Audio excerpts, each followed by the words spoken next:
చెప్పబడుతున్న ప్రతి మాట నాయన మా హృదయాల్లో తండ్రి భద్రపరచుకునేలాగిన తండ్రి సహాయం అనుగ్రహించమని తండ్రి.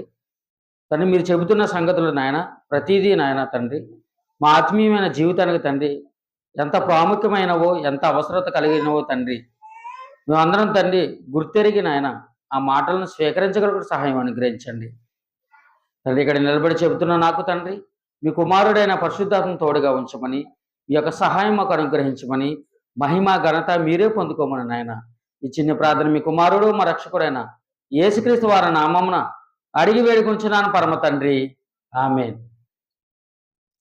ప్రియమైన దేవుని పిల్లారా, దేవుని మాటలు వినడానికి వచ్చిన మీ అందరికీ కూడా మన ప్రభు అయిన యేసుక్రీస్తు వారి పేరట మరొకసారి నా శుభవందనం తెలియజేస్తున్నాను. సహోదరులారా, ఈరోజు ఒక చక్కని అంశం గురించి మనం ఆలోచించేద్దాం. అపోస్తులుడైన పౌలు రోమీలకు రాసిన పత్రిక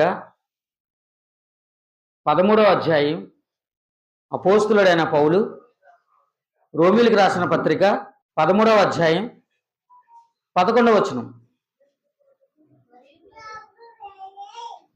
రోమీలకు రాసిన పత్రిక 13వ అధ్యాయం 11వ వచనం. మరియు మీరు కాలమునెరిగి నిద్ర మేలుకుని వేళ అయినదని తెలుసుకుని అలాగు చేయడి. మనము విశ్వాసులమైనప్పటికంటే ఇప్పుడు రక్షణ మనకు సమీపముగా ఉన్నది అని మాట్లాడుతున్నారు. చూడండి ఏమండి, అపోస్తులైన పౌలు గారు సంఘానికి ఒక పత్రిక రాస్తూ మరియు మీరు కాలమునెరిగి నిద్ర మేలుకును వేళ అయినది అంటున్నాడు. చూడండి ఏమండి, అపోస్తులైన పౌలు ఈ మాట ఎందుకు చెప్తున్నాడు? సంఘంతో ఈ మాట పౌలు ఎందుకు చెప్తున్నాడు? మీరు కాలమునెరిగి నిద్ర మేలుకోవాలంటున్నారు. మనకు అర్థమవుతుందా? అక్కడ రెండు విషయాలు మనకు అర్థమవుతున్నాయి. మీరు నిద్ర మేలుకోవాలి, మరొకటి ఏం తెలుసుకోవాలి? కాలాన్ని తెలుసుకోవాలి. కాలాన్ని మీరు ఎరుగు ఉండాలి. ఏమండి, ఎందుకు నిద్ర మేలుకోవాలన్నాడు అంటే సంఘం నిద్రా వ్యవస్థలో ఉన్నది. సంఘం నిద్రపోయిన స్థితిలోకి వెళ్ళిపోయింది. ఆత్మ సంబంధమైన నిద్రా వ్యవస్థలోకి సంఘం వెళ్ళిపోయింది కనుక సంఘాన్ని మేలుకొలుపుటకు ఏమండి అపోస్తులుడైన పౌలు మీరు నిద్రగా మేలుకుని ఉండాలంటున్నాడు. సరే, అపోస్తులుడైన పౌలు సంఘం నిద్రపోయింది కనుక నిద్ర మేలుకొని ఉండాలి అని మాట్లాడుతున్నాడు. ఇక మరొక విధంగా చూస్తే మీరు కాలమునెరిగి అనే మాటను మనకి అక్కడ ప్రయోగిస్తున్నాడు. ప్రియమైన దేవుని పిల్లారా, కాలం కోసం ఎందుకు చెప్తున్నాడు? సాధారణంగా ఈ మాట మనం చదవగానే ఒక విషయం మనకు అర్థం కావాలి. ఏంటి ఆ విషయం? కాలములు సమయములు తండ్రి స్వాధీనమందు ఉన్నాయి, వాటిని తెలుసుకునుట మీ పని కాదన్నాడు. అంతేనా? కాలాన్ని కానీ ఆ గడియ గురించి కానీ ఆ కాలాన్ని గురించి కానీ ఆ సందర్భాన్ని గురించి కానీ మీకు తెలియదు అని దేవుడు యేసుక్రీస్తు వారు చెప్తుంటే, ఇక్కడ అపోస్తులుడైన పౌలు సంఘానికి ఏం చెప్తున్నాడు? మరియు మీరు కాలమునెరిగి నిద్ర మేలుకోమంటున్నాడు. ఏమని నిద్ర మేలుకోమనడం అంటే బాగుంది, కాలాన్ని ఎరగమంటున్నాడు ఏంటి? ఇక్కడ కోయితే ఆపోజిట్గా చూడండి. ఆయనమో మీ కాలం కోసం మీకు అసలే తెలియదని ఆయన మాట్లాడుతుంటే, అపోస్తులుడైన పౌలు గారు ఏం మాట్లాడుతున్నారు? మీరు కాలాన్ని ఎరుగుండి అంటున్నాడండి. ఏంటండి ఈ డిఫరెన్స్? ఈ డిఫరెన్స్ ఏంటి? కాలాన్ని ఎరుగు ఉండాలని పౌలు చెప్తున్నారు, ఆ కాలం మీకు తెలియదని యేసుక్రీస్తు వారు చెప్తున్నారు. రెండిట్లో ఏది నమ్మాలి? బైబిల్ ఎలా రాయబడిందండి? మనుషుల వలన మనుషు ఆలోచన వలన రాయబడిందా? లేదు, రాయబడలేదు.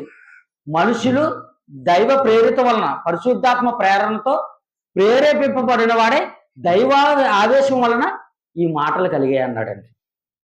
మరి పౌలు చెప్పేది దాని ప్రకారం చూస్తే, ఆ వచనాన్ని ప్రకారం చూస్తే మరి పౌలు చెప్పింది తప్పు అవుతుంది కదా. అలాగని పౌలు చెప్పింది రైట్ అనుకుంటే యేసుక్రీస్తు వారు చెప్పింది తప్పు అవుతుంది కదా. ఏంటి ఇందులో ఉన్న ఆ మర్మం ఏంటి? విషయాలు మనం బాగా జాగ్రత్తగా ఆలోచన చేయాలండి.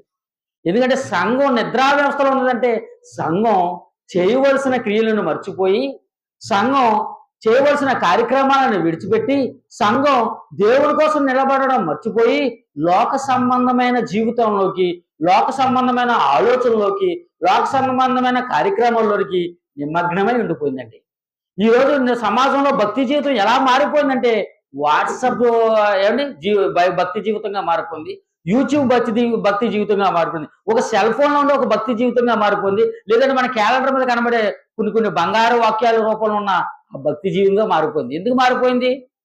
ఉదయం లేస్తారు, ఆ క్యాలెండర్లో ఉన్న ఆ మాటని ఏదో ఒక వచనాన్ని చదువుకుంటారు. అంటే ఇంక బైబిల్ చదివేసినట్టు లెక్క. ఇంకా బైబిల్ అంతా చదవనవసరం లేదు. ఎందుకంటే అందులో ఉన్న మాట ఏదో ఒక వచనం చదువుకుంటే చాలు, ఈ రోజుకి చాలు ఈ వాక్యం. మరికొంతమంది అనుకుంటారు వాట్సాప్లో ఏమండి స్టేటస్లు పెట్టుకుంటారు. పెట్టుకోవడం తప్పు అనట్లేదు, పెట్టుకోవాలి కూడా. కానీ మన భక్తి జీవితం కేవలం వాట్సాప్ స్టేటస్కే పరిమితం కాకూడదు. అది దేవుడు చెప్తుంది.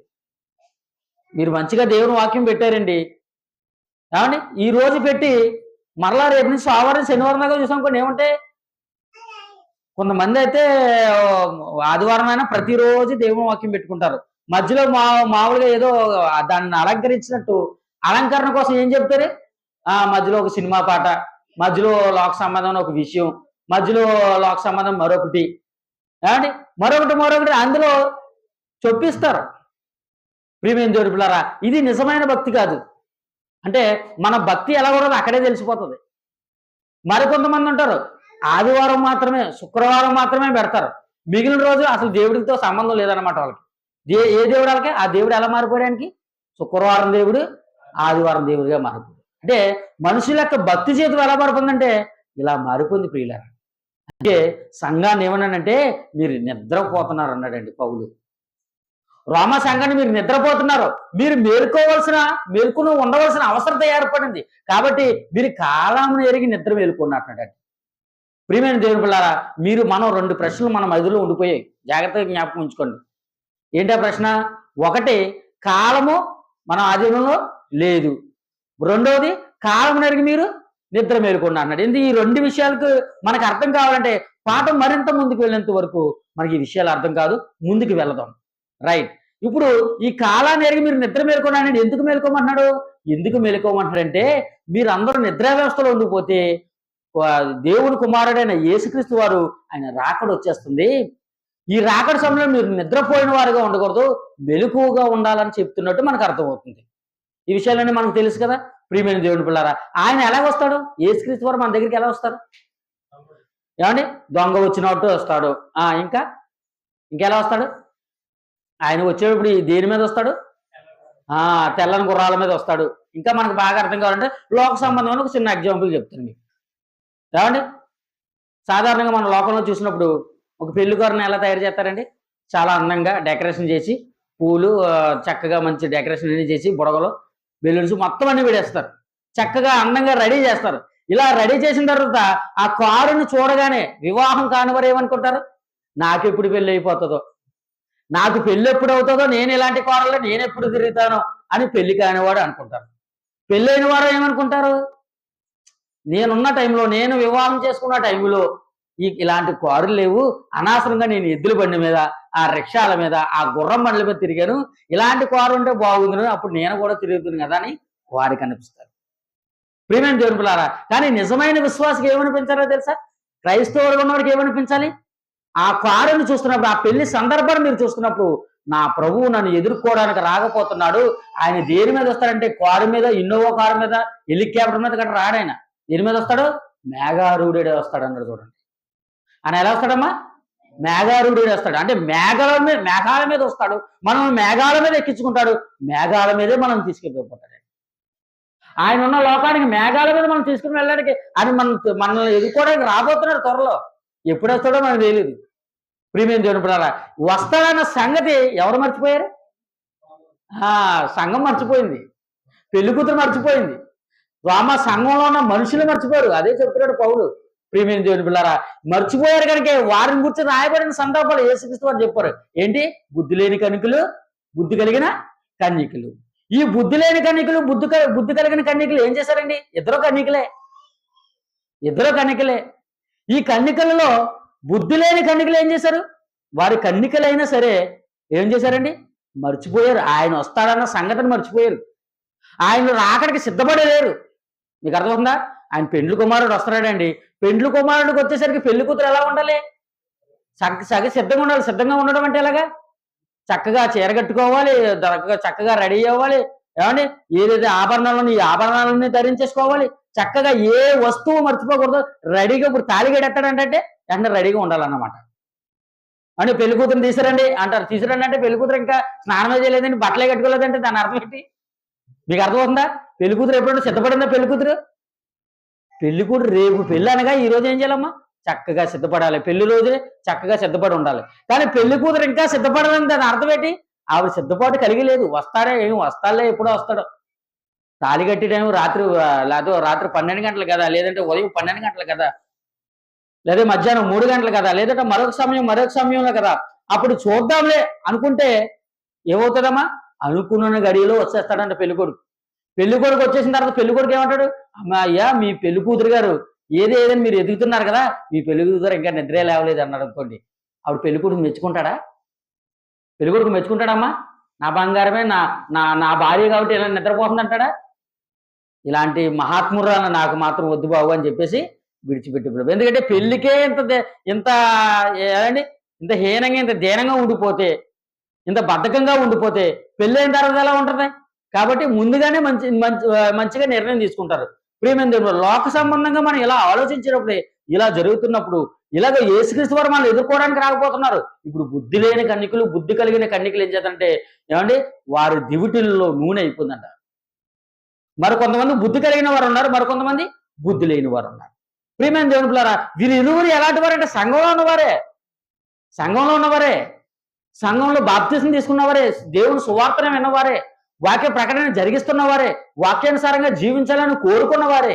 కానీ వారు టయానికి, సమయానికి సిద్ధపాటు కలిగలేరండి. ప్రియమైన దేవుని పిల్లరా, దానిని గురించి ఎందుకు చెప్తున్నాడంటే అపోస్తలుడైన పౌలు, మనము కూడా యేసుక్రీస్తు రాకడకు మనం ముందు సిద్ధపాటు కలిగి ఉండాలి. ఎందుకంటే ఆయన మనల్ని ఎలా తిన్నాడో, వచ్చిన తర్వాత ఆయన సంఘాన్ని లేపుతానన్నాడు, సంఘాన్ని తీసుకెళ్తానన్నాడు. అంటే సంఘాన్ని లేపుతాను, తీసుకెళ్తానన్నాక మాకు ఉదాహరణలు ఏంటంటే, మాకు ఏమన్నా రుజువులు ఏంటని మీరు ఒకవేళ అడిగితే, కానీ మనం ఒకవేళ ఒక ఆలోచన కలిగి ఉంటే, మనకు పాత నిబంధన నుంచి ఆయన చెబుతూనే ఉన్నాడండి. పాత నిబంధన కాలం నుంచి ఆయన మనతో మాట్లాడుతూనే ఉన్నాడండి. మనకే అర్థం కాలేదండి. ప్రియమైన దేవుని పిల్లారా, ఆయన ఎత్తబడతానని సంఘాన్ని ఎత్తుతానంటున్నాడు, సంఘాన్ని లేపుతానంటున్నాడు. నా దగ్గరికి నేను ఏమండి దాన్ని తీసుకుని వెళ్ళిపోతాను అంటున్నాడు. ప్రియమైన దేవుని పిల్లారా, ఎందుకు చెప్తున్నాడు? దీని గురించి పాత నిబంధనలో చెప్పబడిందండి. మనకు అర్థం కాలేదు ప్రియులారా. ప్రియమైన దేవుని పిల్లారా, మీ అందరికీ తెలుసు హానోకు. ఆయన చాలా భక్తిపరుడు, భక్తి కలిగిన జీవితం కలిగి దేవుని కోసం ఉన్నతంగా బ్రతికినవాడు. ఆయన ఎలా చనిపోయాడు? హానోకు భూమిపై దేవునితో నడిచును, చెప్పాలి అదే మరి. దేవుడు అతన్ని తీసుకుని పోయాను. ప్రియమైన దేవుడు, హానోకు భూమి మీద ఎవరితో నడిచాడు? దేవునితో నడిచాడు. అలా నడుస్తూ ఉండగా ఎవరు తీసిపోరమ్మా? దేవుడే తీసిపోడంటే. అంటే అతను పాతి పెట్టినట్టు దాఖలాలు మనకు లేవు. ఆయన దేవుడు తీసుకుపోయాడంటే, దేవుడు ఎత్తుకెళ్ళిపోయాడంటే, ఆయన దేవుడు ఆరోహణ చేశాడంటే దాని అర్థం ఏంటో తెలుసా? ఒక విశ్వాసిగా ఉన్నవాడిని నిన్ను కూడా ఆయన అలాగే లేపుతాడు, అలాగే తీసుకెళ్తాడు. సంఘం అంటే ఏంటమ్మా? గుడిలా, గోళ్ళ, లేదంటే మరైనా ప్రదేశాలా? అవేం కాదు కదా. సంఘం అంటే ఎవరు? విశ్వాసులతో కూడిన ఒక ప్రదేశం. మీకు అర్థమవుతుందా? అదేగా చెప్తున్నాను, ఎప్పుడు చెప్పిన ఎగ్జాంపుల్ చెప్తున్నాను. దేశం అంటే మట్టి కాదు, దేశం అంటే మనుషులే అన్నారు కదా. ఇప్పుడు దేశం అంటే చెట్లు పొట్లు కాదన్నప్పుడు సంఘం అంటే ఎవరు? విశ్వాసులు. ఇప్పుడు ఈ విశ్వాసుని ఎలా తీసుకెళ్తారన్నా ముంగుర్తుగా మనకి ఎవరు కనబడుతున్నారు? హానోకు కనబడుతున్నాడండి. ఇక్కడ హానోకు దేవుడితో నడిచాడంట, దేవుడు అతన్ని తీసుకుని వెళ్ళిపోయాడంట. మీకు ఇంకా బాగా అర్థం కావాలంటే ప్రియమైన దేవుని పిల్లారా, మీ అందరికీ తెలుసు ఏలియా. ఈ ఏలియా ఎలా కొనుక్కోబడ్డాడో తెలుసా? అగ్ని రథాల మీద ఏమండి దేవుని చేత కొనుక్కోబడ్డాడండి. ఆకాశంకు దేవుని చేత కొనుక్కోబడ్డాడు. ఇప్పుడు ఇలా కొనుక్కోబడుతున్నప్పుడు ఏమండి అతని పక్కనే అతని శిష్యులు ఉన్నారు. ఎవరా శిష్యుడు? చెప్పండి, ఎవరైనా తెలుసా? ఏలియా యొక్క శిష్యుడు ఎవరు చెప్పండి? చెప్పాలి. ఎలీషా. గంగాధర్ గారు ఒకరే చెప్పారు, శ్రీనివాస్ గారు ఒకరే చెప్పారు, మిగిలిన వారికి తెలీదా? మీకు అర్థమవుతుందా? ప్రియమైన దేవుడు, అదే సంఘం అంటే ఎందుకన్నాడు? మీరు నిద్రా వ్యవస్థలో ఎందుకున్నారంటే ఇందుకే ఉండిపోయారు అన్నమాట, మత్తులుగా ఉండిపోయారన్నమాట. ఆ దినం ఎలా వస్తుందో దొంగ వచ్చినట్లు వస్తుంది అన్నాడు. దొంగ వచ్చినట్లు వస్తానన్నప్పుడు దొంగ వచ్చినట్టు ఎవరికైనా తెలుస్తుందండి? ఎవరికి తెలీదు. ప్రియమైన దేవుని పిల్లారా, ఆలోచన. అందుకే చెప్తున్నాడు ప్రియమైన దేవుని పిల్లారా, ఏలియా యొక్క శిష్యుడు ఎవరు? ఎలీషా. ఈ ఎలీషా ఏలియాను దేవుడు కొనుక్కోతాడన్న సంగతి ఎలీషాకి తెలుసు. మీకు అర్థమవుతుందా నేను చెప్తున్న మాటలు? ఇప్పుడు సంఘానికి కూడా ఎలా చేయాలి? యేసుక్రీస్తు వారు ఎప్పుడు వస్తారో, యేసుక్రీస్తు వారు ఎప్పుడు వెళ్ళిపోతారో మనకు తెలియాలండి, మనకు అర్థం కావాలండి. అలా అర్థమవుతూనే మన నిజమైన విశ్వాసులుగా దేవుళ్ళో ఎదగగలిగే అవకాశం ఉంటుంది. ప్రియులారా, ఏలియా గారు వెళ్ళిపోబోతున్నారు. ఆ వెళ్ళిపోతారన్న సంగతి ఎలీషా గారు ముందుగా కనిపెట్టారండి. 10 సంవత్సరాలు ఆయన దగ్గర శిష్యరకం చేశాడు ఎలీషా గారు. ఇలా చేస్తున్న సమయంలో ఏమన్నా ఏలియా గారు మాట్లాడుతున్నారు చూడండి, మంచి మాట. రాజుల మొదటి గ్రంథము 2వ గ్రంథం చూద్దాం. రాజుల 2వ గ్రంథం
ఈ దినాలలో, ఈ కాలంలో, మరికొద్ది దినాల్లోనే, మరికొన్ని రోజుల్లోనే, లేదంటే ఫలానా ప్రాంతంలోనే నీ యొక్క గురువైన ఎలియాని ఆ దేవుడు తీసుకెళ్ళిపోతాడు. నీకేనా తెలుసా? ఎలిషా అన్నాడు. ఎలిషా అన్నాడు, మీరు నోరు పూసుకున్నాను, సైలెంట్గా ఉన్నాడు, నాకు తెలుసా అన్నాడు. అలా ఒకసారి కదా రెండుసార్లు, 3 సార్లు దగ్గర మీరు సైలెంట్గా ఉన్నాడు. సైలెంట్గా ఉన్నాను అన్నాడు. అడగవలసిన సమయం రానే వచ్చింది. వెంటనే ఎలీషాని అడిగితే కూరుకున్నాడు తెలుసా? నీ ఆత్మలో నువ్వు ఏదైతే దేవుడి కోసం బ్రతుకుతున్నావో, నువ్వు ఏదైతే ఏ ఆత్మ కలిగి దేవుడి కోసం గంభీరంగా బ్రతికి ఈ యొక్క సేవను నువ్వు జరిగించావో, రోషం కలిగి ఈ యొక్క పరిచయం నువ్వు సరిగిస్తున్నావో, దేవుడి ప్రజలకు నువ్వు తీర్పు తీరుస్తున్నావో, దేవుడి ప్రజల తరఫున దేవుడి తరఫున ప్రవక్తగా నువ్వు ఉన్నావో, ఆ ఆత్మ నాకు 2 పాలు కావాలన్నాడు. నాకు ఒక ఆత్మ సరిపోదు, నాకు 2 కలిగిన ఒక ఆత్మ కావాలి. నాకు ఆ ఆత్మ నాకు దయచేయని అడిగినప్పుడు వెంటనే ఏలి అన్నాడు, రైట్, నువ్వు అడిగిన క్వశ్చన్ చాలా డిఫికల్ట్ గా ఉన్నది, కష్టంగా ఉన్నది, అయినా నా చేతుల్లో లేదు, ఇదిగో నీకు ఒక సూచన చేపిస్తున్నాను, నేను వెళ్ళిపోయిన తర్వాత నీకు ఫలానా కనిపించినందుకు దేవుడు నీకు అనుగ్రహించినంటే, ఫలానా నీకు కనిపించినందుకు దేవుడు నీకు అనుగ్రహించినంటే అనే ఒక సూచన చెప్పి వెళ్ళిపోయాడు. ప్రేమ దేవుడు పిల్లరా, అక్కడ ఎలీషా దేవుని గుర్తెరగాడండి, దేవుని గుర్తెరగాడు, కాలాన్ని గుర్తెరిగాడు. ఏలియా వెళ్ళిపోతాడన్న కాలాన్ని గుర్తెరిగి ఎలీషా సిద్ధపాటు కలిగి ఉన్నాడు. ఏలియా కూడానే తిరిగాడు. కానీ మిగిలిన ప్రవక్తలు కొంతమంది శిష్యులు ఉన్నారు చూసావా, మీ ప్రవక్త వెళ్ళిపోతాడు నీకేనా తెలుసని అడిగారు చూసారా, వీరికి కూడా అవకాశం ఉందండి. ఏంటి అవకాశం? ఎలీషాలాగే వారు కూడా దేన్ని అడగొచ్చు, ఆత్మను 2 పాలు అడగొచ్చు. వాళ్ళు కూడా అడిగే అవకాశం ఉందా లేదా వాళ్ళకు? ఎందుకంటే ఎలీషాలాగే వాళ్ళకు కూడా తెలుసు కదా వెళ్ళిపోతాడని తెలిసినప్పుడు మీరు బాధ్యత కలిగి ఏమైనా ఆత్మను మీరేమైనా పొందుకోవడానికి ఏమైనా ఆలోచించారని? ఏం ఆలోచించారండి? వెళ్ళిపోతాడు కదా అని. కానీ ఎలీషా మాత్రం ఏం చేశాడు? వెళ్ళిపోతాడని తెలిసిన వెళ్ళిపోయేలేపు నేను పొందుకోబోయే ఆ 2 ఆత్మల కోసం ఎలీషా ఆలోచించాడు. కాలం అనేది బాధ్యత కలిగి ఉండడం అంటే ఇదేనండి, సిద్ధపాటు కలిగి ఉండడం అంటే ఇదేనండి. ఎందుకంటే ఆ క్షణంలో ఎలీషా అడగకపోతే ఏదో వాళ్ళు దేవుడి చేత కొనుక్కోబడితే తర్వాత దిక్కేవాడండి ఎలీషాకి. శిష్యుడిగా ఉన్నాడు, అంతకాలం శిష్యుడిగా చేశాడు. ఆయన దగ్గర ఏం నేర్చుకున్నావా, నీ యొక్క గురువుగారి దగ్గర ఏం నేర్చుకున్నావు అని అడిగితే ఏం చెప్తాడండి ఎలీషా? ఏముండదు ఎలీషా దగ్గర. కానీ కాలాన్ని గుర్తెరిగాడు కాబట్టి అతను సరిపోయే సమయంలో పొందుకోవాల్సిన 2 పాలను పొందుకున్నాడు. నిజంగా ఆయన తర్వాత చాలా గొప్ప సేవ చేశాడండి. నిజంగా ఎలీషా చాలా బాగా నిలబడ్డాడండి. నిజంగా పేరు చాలా దగ్గరగా ఉంటాయి, ఏలియా, ఎలీషా, చాలా బాగుంటాయండి నిజంగా. ప్రియమైన దేవుని పిల్లరా, అలాంటి యొక్క ఆ సన్నద్ధత ఎవరికి లేదండి? ఆ చుట్టూ ఉన్న ప్రవక్తలు ఉన్న శిష్యులు మిగిలిన వారికి లేదండి. ప్రియమైన దేవుని పిల్లరా, దేవుడు కూడా అదే అంటున్నాడు, దేవుడు కూడా అదే మాట్లాడుతున్నాడు. ఇప్పుడు అపోస్తలుడైన పౌలు చెప్తున్న మాట మరలా ఒకసారి మనం చూద్దాం. రోమీయులకు రాసిన పత్రిక 11వ అధ్యాయం 11వ వచనం చదవండి. మరియు మీరు కాలం ఎరిగి నిద్ర మేలుకొని ఏమైనదని తెలుసుకొని అలాగూ చేయండి అన్న. చూడండి, ఏమని కాలాన్ని ఎవరు ఎరిగారండి? అక్కడ ఏలియా ఎలీషా దగ్గర ఎవరు ఎరిగారు? ఎలీషా ఎరిగాడు. కానీ విచిత్రమైన విషయం ఏంటో తెలుసా, బాధపడే విషయం ఏంటో తెలుసా, ఏమంటే ఏలియా తర్వాత ఎలీషా శిష్యుడుగా ఉన్న ఎలీషా ఏలియా స్థానానికి వెళ్ళిపోయాడు. ఏలియా స్థానానికి వెళ్ళిపోయిన తర్వాత ఆయన దగ్గర మరొక శిష్యుడు ఏరాడు. ఈ పేరేనా తెలుసా మీకు? ఎలీషా దగ్గర ఉన్న శిష్యుడి పేరేనా తెలుసా మీకు? చెప్పాలి. పెద్దగొండు, చిన్నగొండు, మిస్టర్ జాన్, యహాజీ, సామాన్య గారు చెప్పారు. ఏమండి మీరందరూ యవనస్తులు ఉన్నవారు అందరూ కూడా కాలం అనేది సిద్ధపాటు కలిగి ఉంటారు. లేదంటే దేవుడు మానేయవలసింది ఎవరితో అప్పచెప్పేస్తారు అంతే. మీలాంటి వాళ్ళు చాలా మంది ఉన్నారు. ఆయా ప్రాంతాలకు వాక్యం చెప్పడానికి వెళ్ళినప్పుడు ఆ చదువుతుంటే మా పొరపాడైపోతుంది. ఎలా ఉన్నారు బాబు, మాకంటే గొప్పగా చెప్పేలా ఉన్నారు వాక్యం. మీకు అర్థమవుతుందా? ప్రియమైన దేవుడు అంటే దేవుడు ప్రతి దిక్కున మనకు ఒక ఎగ్జాంపుల్ సెట్ చేస్తాడు. మనల్ని అలర్ట్ చేస్తాడు ఆయన. దానిని మనం పొందుకొని మనం జాగ్రత్తగా ఉండడం మనం బాగుంటాం. దేవుడు ఎన్ని అలర్ట్లు ఇచ్చినా అసలు మనం ఏం పట్టించుకోకుండా ఏం పట్టనట్టు ఉన్నాం అనుకోండి, ఇంక తర్వాత మనకైతే ఇంకా అయోమయమే అంట. అంతే కదండి. ఇప్పుడు హార్ట్ అటాక్ వచ్చేయడం ముందు కానీ లేదంటే షుగర్ వచ్చే ముందు కానీ కొన్ని లక్షణాలు ఉంటాయి. అస్తమానం టాయిలెట్ వెళ్ళిపోతుంది అనుకోండి, ఊరకనే నడవలేక అంటే నీరసం వచ్చేస్తుంది అనుకోండి, బాగా అంటే ముచ్చట్లు పెట్టేస్తుంది, కాళ్ళు తిమ్ములు వచ్చేస్తుంది అనుకోండి, కానీ సరిగా నిద్ర పట్టట్లేదు అనుకోండి, ఒకసారి టెస్ట్ చేయించుకోవాలి. ఎందుకు? షుగర్ ఉందోమని. ఏమంటే హార్ట్ అటాక్ అస్తమానం గుండెలో మంటగా ఉంది, వెనకాల వీపీ వెనకాల మంటగా ఉండి ఏమంటే సూదులు గుచ్చేస్తుంది అనుకోండి, ఇదేం పెద్ద ఏం కాదు కదా, ఇదేం పెద్ద గ్యాస్ కానీ అస్తమానం గ్యాస్ మాత్రం వేసి తగ్గట్లేదు అనుకోండి, దాని అర్థం ఏంటి? నీకు హార్ట్ అటాక్ ముందు ఉందని. ఇప్పుడు మీరు దాన్ని ముందుగా గుర్తిస్తే మనం ఏమవుతాం? సేఫ్ అవుతాం.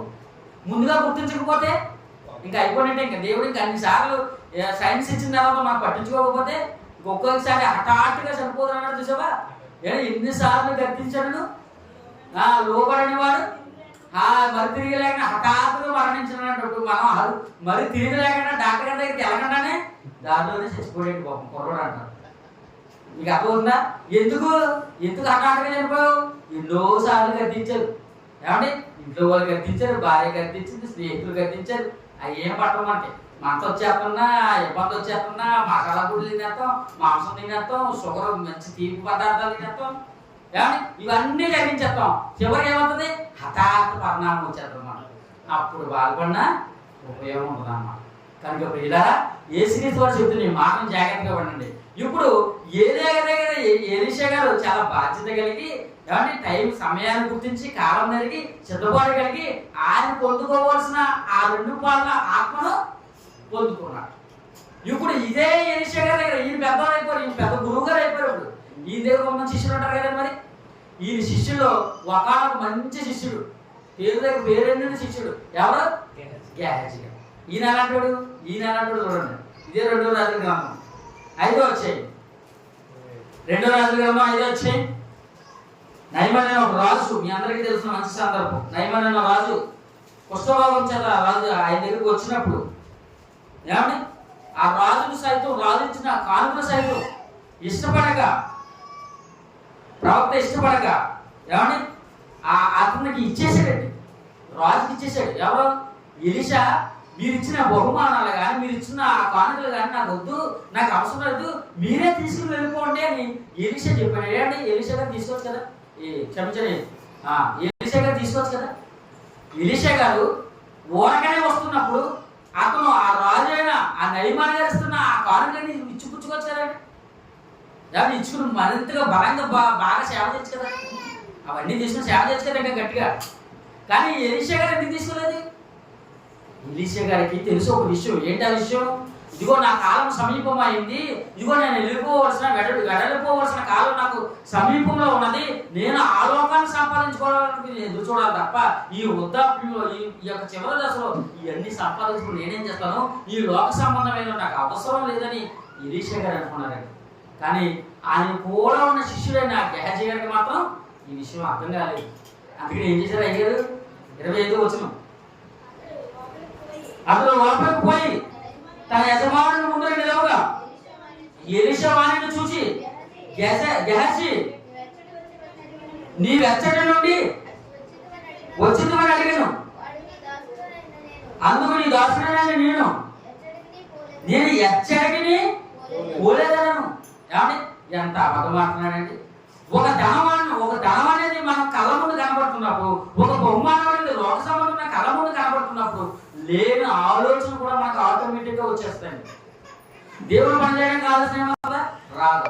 వాక్యం చదవడానికి ఆలోచన వస్తుందా? రాదు. ఈ వాక్యం అర్థం చేసుకోవడానికి ఎలా మనం ఇంకా ప్రయత్నించాలన్న ఆలోచన మనకి ఏమవుతుందా? అది రాదు. కానీ ఎలాంటి స్వాగతం చెప్పాలన్న ఆలోచన మనకు వస్తుందా? వస్తుంది. దేవుడి పనిని ఎలా తప్పించుకోవాలో మనం తెలుస్తుంది. దేవుడి పనిలో మనం ఎలా ఎగ్గొట్టాలో మనకు తెలుస్తుంది. ఎదుటి వారి ఎదురు మనం ఏమంటే గంభీరంగా డాంబికంగా ఎలా నడుచుకోవాలో తెలుస్తుంది. ఇలాంటి ఆలోచన మనకు కోపంలో వస్తాయి మనకు. కానీ దేవుడి ఎదుటి ఎలా బ్రతకాలో మనకు తెలియదు. అలాంటి తప్పునే ఎవరు చేస్తున్నారమ్మా? గేహజీ గారు చేస్తున్నారు. ప్రియమైన దేవుని ఆలోచించండి. గేహజీ గారు ఏం చేస్తున్నారు? ఇదిగో నువ్వు అక్కడికి వెళ్ళావు కదని అప్పటికి ఎలీషా గారు అడిగాడు. నిజంగా గేహజీ గారు నిజంగా ప్రభువు తప్పు అయిపోయింది, క్షమించండి గురువు గారు, నేను ఏదో తెలియక చేసేసాను, వ్యామోహం చేసేసాను, నన్ను క్షమించండి, ఇప్పుడు ఈ తప్పుకి పరిష్కారం ఏంటని అడిగితే ఎలీషా గారు మరొక అవకాశం ఇద్దాము, మరొక ఆ యొక్క సమస్యకి ఏదైనా సొల్యూషన్ చెప్తున్నామో దేవుడిని బట్టి, వాక్యాన్ని బట్టి. కానీ గేహజీ అలా చెప్పలేదండి. ఏం చెప్పాడు? ప్రభువా లేదు గురువా, నేను ఎక్కడికి వెళ్ళలేదని చూడండి. ఇలా ఎక్కడికి వెళ్ళాలన్నాడు. ఎలీషా గారు ఉన్నారు, నువ్వు ఎక్కడికి వెళ్ళాలని నువ్వేం మాట్లాడుతున్నావు? నా ఆత్మ నీతో కూడా రాలేదా అని అడుగుతున్నాడు. అంటే ఆయన ఆత్మ ఆయనతో ఎందుకు వెళ్ళింది? మీకు అర్థమవుతుందన్నమాట. ఎలీషా గారి ఆత్మ గేహజీతో ఎందుకు వెళ్ళింది అంటే ఆయన యొక్క ఉద్దేశం లేదు. గేహజీ ఒకలా ఉంటాడని ఎలీషా అనుకున్నాడు. కానీ ఆయన వెళ్ళేసరికి, ఆయన ఆత్మ ఆయనతో వెళ్ళేసరికి అక్కడ ఏం జరిగిపోయింది? గేహజీ యొక్క ఆలోచన ఎలీషా గారి ఆత్మతో కావలేదు. ఇదే సందర్భాన్ని ఏలే దగ్గర ఆలోచిస్తే మనకి ఏం కలిసింది? ఏలే గారి ఆత్మతో ఎవరి ఆత్మ కలిసింది? ఎలీషా గారి ఆత్మ కలిసింది. ఎలీషా గారు అదే అనుకున్నాడు, నా శిష్యుడు కదా, నా ప్రియశిష్యుడు కదా, నా తర్వాత దేవుని కోసం నిలబడేవాడు కదా, ఇతను ఎలా ఉంటాడో గొప్పవాడుగా ఉంటాడంటే ఆయన ఆత్మ కూడా వెళ్ళిందంట. వెళితే ఏమైందంట? అక్కడ పోయినమో లోక సంబంధం అనేకమైన సంపాదించుకున్నాడు. కాలంలో మర్చిపోయి ఆయన ఆయన వెళ్ళిపోతాడన్న సంగతిని, ఎలీషా గారు వెళ్ళిపోతాడన్న సంగతిని విడిచిపెట్టి మర్చిపోయి, ఏమండి ఎలీషా గారు అయినా అబద్ధం మాట్లాడండి. అప్పుడు ఎలీషా గారు అంటున్నారు, ఎన్నో వచనమమ్మా? 26. అక్కడ ఎలీషా వానితో, ఆ మనుషులు తన రథమునికి నేను ఎదుర్కొనేందుకు తిరిగి వచ్చినప్పుడు నా మనసు నీతో కూడా రాలేదా? ద్రవ్యమును, వస్త్రములను, ఒలివ చెట్ల తోటలను, ద్రాక్ష తోటలను, గొర్రెలను, ఎడ్లను, దాసీలను సంపాదించుకున్నట్టుకు ఇది సమయమా అని అడుగుతున్నాడు. చూడండి, మీకు అర్థమవుతుందా? ఈ కాలం ఎలాంటిదంటే శిష్యుడా, ఈ కాలం ఎలాంటిది అనుకుంటున్నావు నువ్వు? ఇది సంపాదించుకునే సమయం కాదు, మనం వెళ్ళిపోవలసిన సమయం. దేవుని యొద్దకు మనం చేరుకోవాల్సిన సమయం. ఆయన రాకడ కొరకు కనిపెట్టవలసిన సమయం. ఈ సమయంలో నువ్వు బుద్ధి లేని కన్యకలుగా ఉండకూడదు, నువ్వు బుద్ధి లేని పురుషులుగా ఉండకూడదు, జ్ఞానం లేని వారిగా ఉండకూడదు, వివేకం లేని పందు ముక్కున్న ఆ యొక్క సుందర స్త్రీ వలె ఉండకూడదు. ప్రియమైన దేవుడు ఏం మాట్లాడుతున్నాడు చూడండి. ప్రియమైన దేవుడు కాలం అనేది మీరు నిద్ర మేల్కొనండి. ఇగో నిద్ర మేల్కొన్నాడండి, నిద్రపోదు. మీకు అర్థం ఉందా? ఈ నిద్రపోతే ఏం తెలియలేదు, లోక సంబంధంగా ఉన్నాయంటే కావాలనుకున్నాడు. ప్రియమైన దేవుడు ఆ లోక సంబంధమైన దాని వాళ్ళని ఏం తెచ్చుకున్నాడు? దేవుడిని కొని తెచ్చుకున్నాడు. యాటి కుష్ఠ రోగాన్ని తెచ్చుకున్నాడండి. ఎప్పటికైనా నయం అవ్వదన్నాడు. ఇంకా నీకే కాదు, నీ తరతరాలు ఇంకా కొనసాగితేనే ఉండదండి. ఎందుకంటే నీ యొక్క ఆలోచన, నీ యొక్క సిద్ధపాటు సరిగలేదన్నాడు. ప్రియమైన దేవుడు ఈ రోజు మన కాలం పెరిగి దేనికోసం మనం ఆలోచిస్తున్నామంటే ఒక గ్యాస్ బండ కోసం మనం ఆలోచిస్తున్నాం. అంతే కదండి. ఎక్కడెక్కడో యుద్ధం జరుగుతున్నప్పుడు యుద్ధం కార్యక్రమాలు జరుగుతున్నప్పుడు ఏమని మన యొక్క ఆలోచన విధానాలు ఉండాలి. రాకడ సమయం దగ్గరగా ఉన్నది, ఇవన్నీ కామనే, ఇటువంటివన్నీ జరుగుతాయి. యేసుక్రీస్తు వారు ముందే చెప్పారు కదా, నా రాకడ ముందు ఏముంటాయి అన్నాడు. అక్కడ యుద్ధాలు ఉంటాయి, భూకంపాలు ఉంటాయి, కరువులు ఉంటాయి, ఇంకా ఆకలిప్పులు కలిగి ఉంటారు. ఇవన్నీ మీరు కలిగి ఉంటారు కదా. వీటన్నిటిని చూసినప్పుడు రాజ్యం వెళ్తే మనుషులు మీ మీద పడిపోతారు. మీరు భయపడకండి, వెంటనే అంతము రాదన్నాడు కనుక ఇంకా అంతం రాదు కదా. మన ఇష్టానుసారంగా మనం జీవిద్దామని ఏమైనా చెప్పాడా? జీవించమని చెప్పాడా? కాదు. ఏమని చెప్పాడు? మీరు జాగ్రత్త కలిగి ఉన్నాను అన్నాడు. మీరు సిద్ధపాటు కలిగి ఉన్నానని చెప్పాడు. ప్రియమైన దేవుడు ఆ సిద్ధపాటు మనం కలిగి ఉండక మన ఇష్టానుసారంగా మన జీవితాన్ని వెలబుచ్చుకుంటున్నామండి.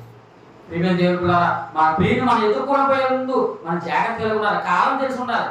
మళ్ళా మన ప్రశ్న వచ్చింది, ఆ కాలం మనం ఎప్పుడు తెలుస్తుందండి? కాలంలో సమయం మనకు తెలియదు అంటాడు కదా. మీరేమో తెలుసుకోమన్నారు. అపోస్తలుడైన పౌలు అదే చెప్తున్నాడు కదా, మన కాలం ఎలా తెలుస్తుందండి అని మాట్లాడుతున్నాడు. ప్రియమైన దేవుడు మన కాలం ఎలా తెలుస్తుందంటే మనం జాగ్రత్తగా గమనించాలి. ఏమండి, ఒక ప్రశ్న, దొంగ వచ్చే సమయం మనకు తెలియదని కరెక్ట్గా చెప్పాడు, రైటే. ఇప్పుడు నిజంగా దొంగ వచ్చే సమయం ఎవరికి తెలీదు? యేసుక్రీస్తు వారి ఆలోచన విధానం ప్రకారం ఏమండి ఆయన వచ్చే సమయం, ఆయన రాకడ, ఆయన యొక్క ఆగమనం ఎవరికి తెలియదు? అవిశ్వాసులకు తెలియదు, ఏమండి వేషధారులకు తెలియదు, అన్యులకు తెలియదు, ఏమండి మీరు కొంతమందికి తెలియదు. ఇప్పుడు మీ ముందు కొన్ని ఆప్షన్స్ నేను పెడతాను. ఏంటి? ఆప్షన్ ఏ అవిశ్వాసులు, ఆప్షన్ బి అన్యుడు, ఆప్షన్ సి 12, ఆప్షన్ డి విశ్వాసి కాదు. ఏంటి మీ సమాధానం? ఏంటి? అవిశ్వాసరా, అన్యజనులా, లేదంటే 12నా, లేదంటే ఆప్షన్ డి విశ్వాసి కాదు. ప్రియమైన దేవులారా, దేవుడు వచ్చే కాలం ఎవరికి తెలియదంటే అవిశ్వాసకి తెలియదు. దేవుడు వచ్చే సమయం ఎవరికి తెలియదంటే అన్యజనులకు తెలియదు. ఆయన వచ్చే సమయం, ఆయన వచ్చే కాలం ఎవరికి తెలియదంటే మిగిలిన లోక సంబంధంగా ఎవరైతే బతుకుతున్నారో వారికి తెలియదు. మరి ఎవరికి తెలుస్తుందంటే విశ్వాసమైన వారికి ఆయన రాకడ సమయం ఖచ్చితంగా తెలుస్తుందండి. ఖచ్చితంగా తెలుస్తుంది. ప్రియమైన ఎలా తెలుస్తున్నాయంటే మన విశ్వాసంగా మారితే అప్పుడు తెలుస్తుంది. ఎందుకంటే ఇప్పుడు దేవుడు ముందుగా ఓపెన్ చేశాడు కదా. మీకు అర్థం ఉందా? మనం దేవుడి జ్ఞానంలోకి వస్తున్నప్పుడు మనం అనుకుంటాం మనకు అన్ని తెలుసుకోవాలనుకుంటాం. లేదు, దేవుడు అన్ని ఒకేసారి మనకు ఓపెన్ చేయడు. మీకు అర్థం ఉందా? మీకు బాగా అర్థం కావాలంటే ఒక ఉదాహరణ నేను చెప్తాను. ఆది కాలంలో ఏమండి ఆ యొక్క జరుగుతున్న సందర్భంలో మోషే గారు ఉన్నారు కదా, నిర్గమకాండ క్షమించండి, ఈ యొక్క సందర్భంలో ఏం జరుగుతుందంటే నిర్గమకాండం 3వ అధ్యాయంలో ఏం జరుగుతుంది? మోషే గారిని దేవుడు ఐగుప్తు దేశానికి పంపించడానికి ఎక్కడ ప్రత్యక్షమయ్యాడు? పొదలో ప్రత్యక్షమయ్యాడు. ప్రత్యక్షమయ్యి అయినప్పుడు ఇదిగో నేను నీకు చెప్తున్నాను కదా, నువ్వు వెళ్ళి ఆ దేశం నుంచి, ఐగుప్తు దేశం నుంచి నా ప్రజలందరూ విడిపించి తీసుకురా మోషే అని చెప్పి దేవుడు మోషేకి సెలవిచ్చాడు. అప్పుడు మోషే అడిగిన ప్రశ్న ఏంటి? ప్రభువా, నీవు ఎలమంటున్నావు సరే, నిన్ను కూర్చి వాడు అడిగితే, నువ్వు ఏ దేవుడో అని అడిగితే నన్ను ఏం చెప్పమంటావు అన్నాను. నీ పేరేంటంటే అని అడుగుతారు కదా వాళ్ళందరూ కూడా. నీ పేరేంటని చెప్పమంటే నేను ఏం చెప్పమంటావు అని అడిగాడు. అడిగితే అప్పుడు ఆయన ఏమన్నాడు? నేను ఉన్నవాడు అన్నాడు. నేను ఉన్నవాడు అన్నాడు. ఇదే మోషే ఈ 3వ అధ్యాయం ముగించుకుంది కదా, ఇదే మోషే గారు 5వ అధ్యాయానికి వచ్చేసరికి దేవుడు తన యొక్క లక్షణాలు, ఆయన పేరు చెప్పడానికి ముందు తన యొక్క లక్షణాలు అన్నిటినీ చెప్తూ అన్నాడు. చివరికి వచ్చేసరికి అన్నాడు, నేను మీ యొక్క దేవుడైన యెహోవా అన్నాడు. మీరు ఇంటికి చదవండి కాబట్టి, నేను మీ దేవుడైన యెహోవా అన్నాడు. ఏమన్నా ఈ దేవుడైన యెహోవా అని 3వ అధ్యాయంలో చెప్పచ్చు కదండి. 3వ అధ్యాయం ఎందుకు చెప్పలేదండి మోషేకి? ఆ పొదలో ఏమంటే ఎంటరింగ్ అయినప్పుడే, ఆ పొదలో మాట్లాడుతున్నప్పుడు మోషేతో, నేను నీ పేరంటే ఏం చెప్పాలంటే మోషే అని యెహోవా అని చెప్పచ్చు కదండి దేవుడు. మరి అప్పుడు చెప్పకుండా 5వ అధ్యాయం ఎందుకు చెప్తున్నాడు? ఎందుకు చెప్తున్నాడు అంటే అంత స్టాండర్డ్, అంత ఆలోచించే విధానం, అంత జ్ఞానం ఎవరికి లేదు, అప్పటికి మోషేకి లేదు. దేవుడు కూడా మనకి ఎప్పుడెప్పుడు కూడా మనకి అన్ని విశదపరచాలంటే విశదపరచడు. నువ్వు ముందు లోపల ఎంటరింగ్ అవ్వాలి కదా. నీకు బాప్తిస్మ అంటే ఏంటో తేలాలి, పాపం అంటే ఏంటో తేలాలి, మరణకరమైన పాపం అంటే ఏంటో తెలియాలి, మరణం కారణం కానీ పాపం అంటే ఏంటో తెలియాలి. ఏమండి బాప్తిస్మ అంటే ఏంటో తెలియాలి. ఆ బాప్తిస్మలో 2-3 రకాలు ఉన్నాయి. అందులో మరి పరిశుద్ధాత్మలో బాప్తిస్మ అంటే ఏంటో తెలియాలి, ఇక అగ్నిలో బాప్తిస్మ అంటే ఏంటో తెలియాలి. ఇందులో మరి బాప్తిస్మ ఎవరి చేత కలిగింది? దేవుని చేత కలిగిందా, మనుషుల చేత కలిగిందా? యేసుక్రీస్తు వారు వేసిన ప్రశ్న పరిశుద్ధ శాస్త్రికి. బాప్తిసం యోహాను చేత బాప్తిసం కలిగిందా, దేవుడి చేత బాప్తిసం కలిగిందా? అదే ప్రశ్న మనం ఎవరైనా ఎక్కడనుకోండి మనం ఏం చెప్తాం? విత్తనమొక్కలు చెప్తాం. ఎందుకంటే నాకు సమాధానం చెప్పదు యేసుక్రీస్తు వారు. ఆయన ఎప్పుడైతే వాళ్ళకి ప్రశ్న వేశాడో పరిశుద్ధ శాస్త్రులకి, ఆ ప్రశ్నకి సమాధానం తెలియక మనం మనుషుల వాళ్ళు కలిగిందంటామా? వీళ్ళందరూ మనందరూ రాలించుకుంటారు. ఎందుకంటే యోహాను లాంటి వాడు ప్రవక్తను పేరు పొందేశాడు.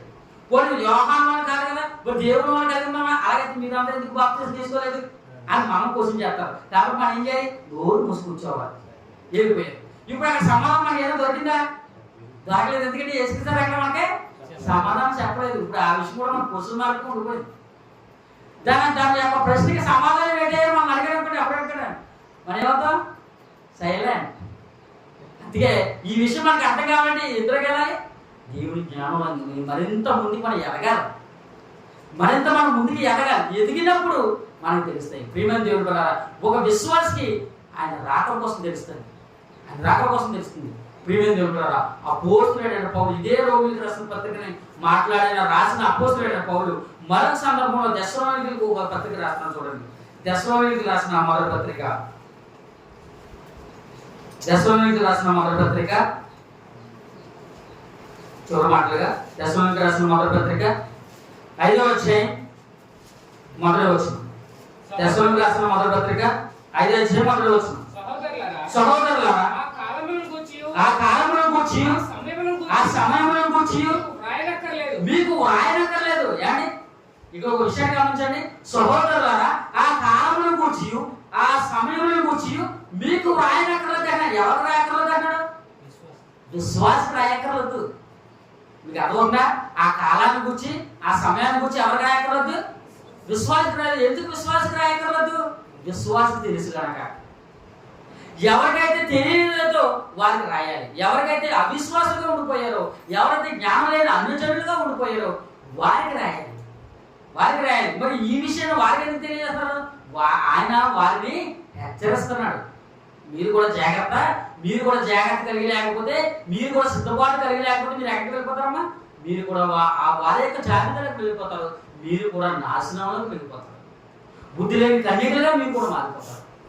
ప్రియమైన దేవుడు పిల్లలు, అదే చెప్తున్నా చూడండి. ఇంకా రాత్రి వేళ దొంగ ఎలాగూ వచ్చును అలాగూ ప్రభువు దినం వచ్చునని మీకు బాగుగా తెలియను. దొంగ ఎలా పోతాడు? ఎవరి మీద వస్తాడు? దొంగగా ఆయన దొంగగా ఎలా పోతాడు? ఎవరి మీదకి వస్తాడు? ఆయన అవిశ్వాసం మీదకి వస్తాడు దొంగగా. మీకు అర్థమవుతుందా? విశ్వాసకి ఆయన దొంగగా వచ్చినా, ఆయన దొంగగా లేకుండా వచ్చిన విశ్వాసం తెలుస్తుందా తెలీదా? తెలుస్తుంది. అంతేగానండి. ఇప్పుడు మా ఇంట్లో పెట్టుకు కొందండి పెంచుకుంటాం చక్కగానే. నువ్వు మామూలుగా నువ్వు రోజు వేసుకున్న వస్త్రాలు వేసుకున్నా, లేదంటే షార్ట్ వేసుకున్నా, ప్యాంట్ వేసుకున్నా, లింగి పంచ కట్టుకున్నా, ఏం కట్టుకున్నా నీ కుక్క ఏం చేస్తుంది? నిన్ను గుర్తుపడుతుంది, నీ మాట గుర్తుపడుతుంది. నువ్వు ముసుగేసుకున్నా, నువ్వు దొంగగా వచ్చి నీ కుక్క ఏం చేస్తుంది? నీ వాయిస్ చూసి ఏ అంటావు. ఆయనగానే ఓ మా వంటలో ఉంది ఇటు ముసుగేసుకుని వచ్చాడు ఈ రోజు అంటే సైలెంట్ అయిపోతుంది. అదే నేను ముసుగేసిన లే అంటే ఊరుకుంటుంది, పిక్కలు ఎట్టి కలిసేస్తుంది. ఎందుకంటే నేను దొంగ అని దానికి తెలుసు, దానికి తెలుసు. ప్రీమియం తెలుపు. అదే అంటే ఇక్కడ ఇప్పుడు ఎవరైతే అవిశ్వాసంగా ఉండిపోయారో, ఎవరైతే అన్యజనులుగా ఉండిపోయారో, ఎవరైతే లోక సంబంధంగా ఎవరైతే ఉండిపోయారో వీరి మీదకి క్రీస్తు రాకడ ఎలా వస్తుందట? దొంగ వలే వస్తుందట.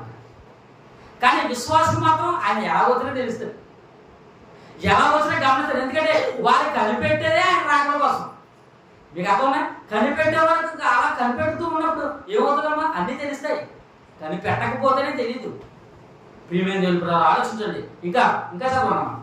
లోకులు నెమ్మదిగా ఉన్నది భయమేమీ లేదు చెప్పుకొనుచునగా, గర్భిణీ స్త్రీకి ప్రసవ వేదన వచ్చినట్లుగా వారికి ఆకస్మికంగా నాశనము తటస్థించును గనుక వారు అంత మాత్రమును తప్పించుకోలేరు. వారు అనుకుంటారంట చాలా మంది చక్కగా సంఘంలో ఉన్నవారు, దేవుని కోసం బ్రతికిన వారు, ఏమన్నా అవిశ్వాసులుగా ఉన్నవారు, ఏమన్నా భక్తిహీనులు వీరు అందరూ అనుకుంటారు కదా ఇంకా క్రీస్తు రాకడ అంటే చాలా టైం ఉంది, చాలా సంవత్సరాలు పడుతుంది. ఎందుకంటే ఈ మాటలు చెప్పి ఇంచుమించు 2026 సంవత్సరాలు అయిపోయాయి, ఇంక ఇప్పటికే రావట్లేదండి, ఇంకా చాలా కాలం ఉంది, మేము బ్రతికేస్తాం కదా అనుకుంటున్నారు. కానీ గర్భిణీ స్త్రీకి ప్రసవ వేదన ఎలా వస్తుందో, ఏ క్షణాన, ఏ టైంకి, ఏ సమయంలో ఎవరు చెప్పలేదు. డాక్టర్ గారు కూడా ఏం చెప్తారమ్మా? పలానా టైంకి పలానా 5 గంటలకి 5 గంటల 10 నిమిషాలకు వచ్చేస్తుందని చెప్తాడా? చెప్పడు. అమ్మా ఈ రోజు కానీ రేపు కానీ ఈ 2-3 రోజులు ఏదో రోజు రావచ్చు అంటాడు. మరొకరు అంటాడు వారం తర్వాత రావచ్చు అంటాడు. మరొకరు అంటాడు నెల రోజులు రావుతుంది సమయం తెలియదామంటాడు. ఉచితే ఏమి లేదు. అక్కడి నుంచి హాస్పిటల్ నుంచి ఇంటికి వస్తారు, ఇంటికి అప్పుడు డెలివరీ అయిపోతారు. బ్రో డాక్టర్ గారు అలా ఎందుకు చెప్పారు? ఆయన తెలుసా? తెలీదు, ఆయనకి తెలీదు. ఆమెకు ప్రసవ వేదన ఎప్పుడు వస్తాయో డాక్టర్ గారికి తెలీదు. ఎగ్జాంపుల్గా చెప్తారు అంతే. మీకు ఆ సమయాన్ని బట్టి, ఆ నెలను బట్టి, నిండిన దాన్ని బట్టి మీకు ఈ యొక్క సమయంలో రావచ్చు అన్న ఒక ఉదాహరణగా ఆ పిండాన్ని ఏమండి ఆ యొక్క పరికరాలు చూసేప్పుడు చెప్తారండి. ప్రీమియం దేవులారా, ప్రభువు రాకడ అలాగే ఉండబోతున్నారు.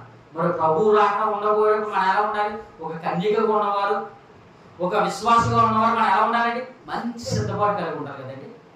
మంచి సిద్ధపాటు కలిగి ఉన్నారు. ఆయన ఎప్పుడు వస్తాడు, నేను ఎప్పుడు వెళ్ళిపోతాను, ఆయన మేఘాలు వేడి వస్తాడు కదా, ఆ మేఘాల మీద ఎక్కి నేను ఎప్పుడు ఆయనతో పాటు వెళ్ళిపోతాను. ఈ ఎదురు చూసేవారు ఎంతమంది చెప్పండి? మనం ఏమైనా ఎదురు చూద్దామా? నిజాన్ని చెప్పాలంటే ఆయన రాకడ మనం సిద్ధపడన్నామంటే డౌటే. ఎందుకంటే కాలాన్ని బట్టి చూస్తే మీరు ఎలా ఉండాలన్నాడు? బాధకులుగా ఉండవలసిన మీరు మీకు ఏం చెప్పవలసి వస్తుంది? మూల సంబంధమైన మొదటి సంబంధమైన పాఠాలు ఏవైతే ఉన్నాయో ఈ పాఠాలు మరలా మీకు బోధించవలసిన అవసరత ఏర్పడిందంటే ప్రియమైన దేవులారా, మనం సిద్ధపాటు కలిగి ఉన్నామా లేదా ప్రియమైన దేవులారా? ఆలోచించండి. ప్రభు రాకడ దగ్గరలో ఉంది.